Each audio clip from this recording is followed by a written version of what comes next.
শয়তানের প্রথম কৌশল হল ছোট পাপকে তুচ্ছ দেখানো। সে বলে, এটা কিছুই না, একটুই তো। কিন্তু নবীজি সাল্লাল্লাহু আলাইহি ওয়াসাল্লাম বলেছেন, ছোট পাপকে ছোট মনে করো না, অনেক ছোট পাপ একত্রিত হয়ে মানুষকে ধ্বংস করে। শয়তানের দ্বিতীয় কৌশল হল তওবা পিছিয়ে দেওয়া।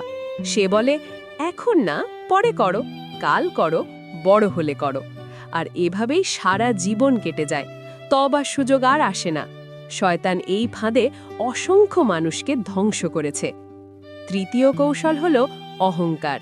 শয়তান নিজেই অহংকারে ধ্বংস হয়েছে, এখন সে মানুষের মধ্যে অহংকার ঢুকিয়ে দেয়। চতুর্থ কৌশল হল মানুষে মানুষে বিভেদ তৈরি করা।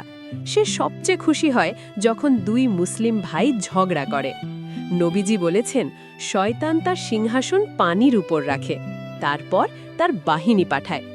সবচেয়ে সম্মানিত সেই শয়তান যে স্বামী স্ত্রীর মধ্যে বিচ্ছেদ ঘটাতে পারে। পঞ্চম কৌশল হল একবারে বড় পাপে নামানো নয়, ধীরে ধীরে নামানো। প্রথমে একটু, তারপর আরেকটু, তারপর গভীর খাদে। শয়তান কখনো একদিনে মানুষকে নষ্ট করে না, বছরের পর বছর ধরে ধীরে ধীরে। আর একদিন মানুষ দেখে সে কতটা বদলে গেছে। ষষ্ঠ কৌশল হল আল্লাহর রহমতের মিথ্যা আশা দেওয়া। সে বলে, আল্লাহ তো মাফ করবেনি, পাপ করো, পরে মাফ চেয়ে নিও। আবার উল্টো কৌশলও আছে। যখন কেউ পাপ করে ফেলে, তখন শয়তান বলে, এত পাপ করেছ, আল্লাহ কি আর মাফ করবেন? নিরাশ হয়ে যাও।